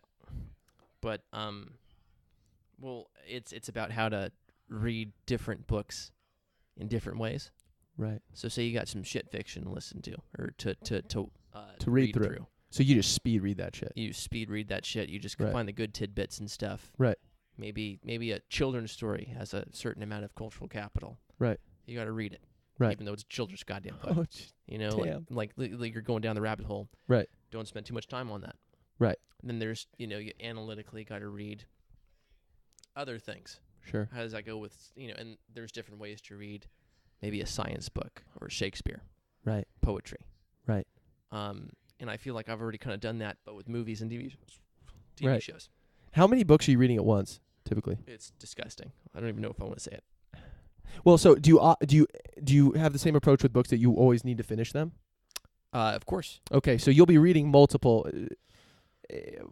however many it is. First of all, say it. It's not disgusting. You could be reading 1,000. Who cares? Yeah, no, that's okay. Well, it's close to 1,000, I reckon. Okay, jeez. Yeah, no, like say, as soon as I started Stephen King, Uh-huh. by the way, I only started that recently. Uh-huh. It's embarrassing how I didn't really read a lot of Stephen King beforehand. I love what you think is embarrassing. Most people haven't even. No one cares that you haven't read Stephen King, Okay. bro. It's become a thing where everything's so interconnected, and His universe. his universe So you can't is only slightly interconnected. I don't want to overstate. Let's not give him too much It's credit. not crazy, but Right. but just the little Easter eggs you find just reading another book of his, And you live for that. and I live for that. That's Right. sort of maybe something that Marvel introduced to me as a kid. Right. Do you read any Cormac McCarthy? Yeah, Yeah. All the Pretty Horses and A Blood Meridian. I saw the movie All the Pretty Horses. Okay, I haven't seen that. But I remember, I don't know if you remember, you told me to read Blood Meridian. Did you read that? I did. What are you talking? Oh yeah, you did. We talked about Yeah, that. We talked about that. this. Anyway, if you read All the Pretty Horses, I'm almost The certain. judge, was that his name? Yeah, the judge, the bald dude, The Satan. Satan. Well, the only reason I brought this up was because I read All the Pretty Horses before that, and in Blood Meridian there was, I think, one reference. Maybe there were more, but there was a reference to a character in All the Pretty Horses. In Blood Meridian? In Blood Meridian. No way. Yes, All the Pretty Horses was written first. It was I think there was a Well, All the Pretty Horses takes place in like the 80s, right? Like no, the 1880s, right? All the Pretty Horses? The Matt Damon movie. Okay, first of where all, he's a horse thief or whatever. yeah, but That a was horse thief definitely- is not the 1980s. Yeah, no, there were cars and shit. Okay, well, All the Pretty Horses, yeah, maybe there were cars in. Wait, but- how the fuck does the Blood Meridian? That's like the border wars with Mexico. That's when So anyway, We how's were- this? it How's was the this? How's Wild this? West. Let's pretend I'm completely wrong. Okay. But all I was trying to point out was that I thought there was a reference to a character in All the Pretty Horses that said, "Oh yeah, there was this guy that could train a horse better than one." Not the word train. What do you talk about with horses? You don't break. Say, you break. And I was like, "Oh damn, that's this guy in All the Pretty Horses." Anyway, maybe I was just spinning my own wheels, and I was completely wrong. But I understand. I was trying to dap you up and say, when you get that little insight, oh damn, this happened in another book. It's like boom. It's like almost like it's beautiful. Yeah, and, Right. and I feel like it's a thing that, especially Stephen King, people who read Stephen King Uh-huh. miss is when they read The Dark Tower, they miss every other book he writes. Which it technically takes place in the same universe as the Dark Tower. Well, that's Or the there's other just thing. Dark Tower nods. is all the nexus of universes. First of all, what do you think of the movie? I did not see it yet. Dude, how have you been the past 90 minutes telling me about Hold on. Hold on. I want let to me justify. finish. Okay, go on. 90 minutes talking about canon, talking about knowing the universe, downloading the knowledge. You got Planet of Right. the Apes right now instead of fucking Dark Tower, the movie, which was rough. Can I didn't see it. justify myself? Go, finish. Okay. In it's gotten bad reviews. Okay. We both know that. Right. All right. But it was supposed to be a good movie, right? And during Every movie's supposed to be good, right? Yeah, during the upswing. What am I trying to say? During the upswing. Just like the craze, like but the pre-release. Okay, yeah. It's telling you how it's a sequel to the whole Dark Tower series. Okay. All 7 Dark Tower, 8. Oh, 8 I didn't Dark know that. Tower I thought books. it kind of wrapped them all up into like one movie. It It's a takes sequel. place after the last Dark Tower book. So, okay, right. Hold on. I'm going to show you an image on my phone. It doesn't really work on your podcast. Yeah, and in fact, we shouldn't even do Yeah, it. shouldn't even do it. But I'm just going to show it to you. Okay, nice. Well, I'll do my best to describe to the to the dozens, if we're lucky, of people listening. That's a picture of Okay, every connection Okay, of so the Stephen King universe. Go to the next page. Scroll, swipe left. swipe left. Okay. You see that dark tower? Yeah, this is just a picture of you, dude. No. You look like a total boner in that photo. No, I do. Anyway, first of all, you made your point clear. This picture looks like a bunch of. It's an insane graph with all these connected dots. Everything he writes. Everything he writes. Okay, so these are all his other Shouts out to books. each other. And Right. It's about Roland Deschain, and I'm talking on a podcast. I haven't finished the series. Right. I'm on That's book okay. 3 at the moment. You're on book 3. And I'm going through the Stephen King list in publication order. And is that his intent? Is that kind of the way to do? I think it's always the way you should go about Right. everything. Right. Go in I publication know order. prequels. We'll talk about Star Wars yeah, order. Exactly. Prequels might, What's the Star Wars order? 4, 5, 6, 1, 2, 3? That's usually, but there's another order. It's The called the machete. The machete. That's what I was gonna say. Shotgun. Okay. The machete. Right. Shotgun's also a good one. Oh, is that another? That's another order. Yeah. Okay. Well, I think that might be the same. Okay. Hold on. Just got a message from Will. Will Conway. Yep. Cool. Well, Yeah. No, I'm sorry. Anyway. he's the one that kind of. He's like, dude, I heard you're having Clark on, and I wasn't fully gonna have you on. I was like, my goodness. well, first of all, yeah. Is he butthurt? no, he's well, no, he's not butthurt. He's not like, oh, I want to be on your pod. First of all, no one cares about not being on. It's just funny that he was one of the people that, dude, I heard you're having on. I was like, yeah, I was thinking about it, and yeah, now you're, and kind of that was I think like a week ago, and I said, okay, I guess I kind of am gonna organize and like, boom, let's nail this down. So we did, right on. All right. What were we talking about right before? Dark Tower. Dark Tower. The publication order. Right, publication order. That's always the way you should go about something. And But whether going to Star Wars, machete. right. I didn't explain the machete. Okay, go. So it's a better way to watch Star Wars. I'll be real. I've done it. So it breaks your rule of go in publication order. Yeah. Right. This is an exception. Right. And so usually 4, 5, 6, 1, 2, 3, Totally.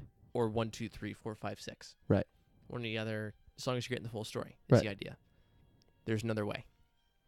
So this machete order, episode 1 is optional. I understand.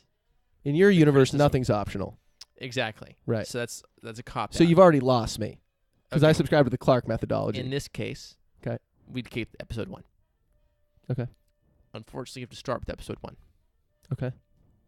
Episode 4, episode 2, episode 5, episode 3, episode 6. Okay. Sounds like someone was just trying to be smart and say, "Oh, let's bounce back and forth." Yeah, bounce back and forth. But it works. Because it completes the circle of the Sith taking over, the Jedi getting revenge. So everything comes out to a circle. It's a flat circle. It's a flat circle. History's a flat Nothing ever circle. changes. The new series now, episode 7, 8, it's about the Jedi falling to the Sith. What else is new? Right? I don't know anything about this, and I'm Yeah. riffing on it. Oh, what else is new? Yeah. Sound like a comic book pro. Right? No, it's there's a moment where you see Mace Windu in episode 3 Okay. deflecting all that lightning from Palpatine. Okay. And Anakin's on the side, and he can either kill Palpatine or he can kill Mace Windu. That's the moment he becomes Darth Vader. Right. And he kills Mace Windu. And That shook you to the core. Well, no, that was just a crazy scene, right? Right. And then when you're watching Return of the Jedi, after having watched episode 3, Palpatine's got Luke cornered with the lightning, the same lightning he used on Mace Windu. Okay. And you see Darth Vader the exact same way as Anakin, looking left to right. And then you just know he thought himself, like, I was such a fucking idiot. I killed the wrong person that day. And then he throws Palpatine down that trench or whatever. But Right. but that was like that moment by itself. That was worth the machete run. That was worth the machete run. Jar Jar Binks, Sith Lord, That's the way it was supposed to be. and then Lucas. What's his name? Luke? No, What? the director. Oh yeah, what about him? What's his name though? Lucas. George Lucas? George Lucas. That's it. He copped out. He didn't have the balls. Yeah, sort of. Okay. We got Grievous instead and all that sort of stuff. But no, how great would it have been if Jar Jar was just a little bit fucking less silly. Binks. Yeah. Right. If he was less silly. Right. That And- makes it scarier though that he was so silly. Yeah. But I like the eyes. I think those eyes, what if his eyes were just yellow and Sith? and So- we should have known from the get-go or something like that. Right. Or So the theory, can you give us a little background on the theory? the theory is that Jar Jar orchestrated all the events in Right. episode 1 and 2, or actually the whole Galactic Civil War. And there's that one scene where he waves his hand in front of someone, Yeah. like he's there's all these manipulating them. Yeah, there's all these, he's manipulating stuff. Right. And why didn't... And he passes out in the submersible and he summons that giant monster to come out from the depths. Right. And that was him. And And why did they go through with it? they didn't because he received such powerfully negative fan feedback. Right, but wouldn't it have been legendary, all the pissed off fans? No, if Yoda had confronted Jar Jar instead of Count Dooku, whoever the fuck Count Dooku is, at the end of episode 2. Uh-huh. So you would have two CGI monsters just fighting each other. That would have been pretty lame, I guess. But that also would have been great. Right. What if Jar Jar just sheds all the silliness and just becomes all fucking serious and dark? Right. Or even scarier, he keeps the silliness, Yeah. but is just totally evil. But that would be fucking creepy as fuck. That's my point. That's why I think. I loved. That would have been legendary. Twist like that. That would be great. And then maybe Palpatine assassinates him towards the end, as Sith Lords do. Dear God. That would have made the circle even more complete. Bathroom break. Bathroom break. Okay, yeah. Keep. You go to the bathroom. I got to be honest with you, Bun Wrap. We're at like 1 hour 50. This is easily the. Yeah, you're good. You're good. Clark has this idea that we're just gonna edit everything and do a highlight reel. That's not how I operate. I'm gonna publish this full bore. Yeah, Dan. Yeah, he said Dan Carlin does 4-hour episodes. Yeah, people listen to Dan Carlin. We're on. People listen to this. A few people at least, but we're not. We're starting to riff on. We're starting to start talking about Jar Jar Binks and stuff like that. So while you're in the bathroom, Clark, I'm talking to you right now. This is the wrap up, by the way, brother. I know. I love that you. So Clark was a little apprehensive about coming on. Not apprehensive. That's the wrong word. He was just like a little.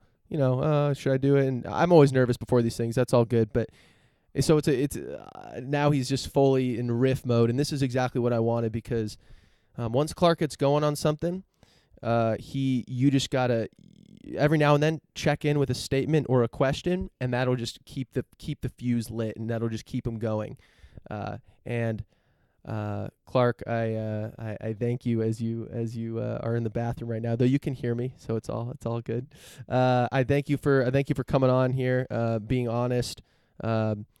I'm glad we covered all the big topics: Marines, politics, your view on content. Thanks for having me. Yeah, dude, this was really cool, and when I thinking about who's someone that I think people would find interesting, someone that has not these run in the mill views, but has some fairly, I would say, even some extreme views, not even just politically, just in general with your view on media. Need to watch 1974 Planet of the Apes, which is still on, by the way. This is episode 2 of season 1. Oh no, this is how many episodes? It's episode 8. Wait, episode 8. We didn't start on 1. Okay, we didn't start on 1. Okay, well, anyway, Clark, it's been great to have you, and thank you for your honesty, and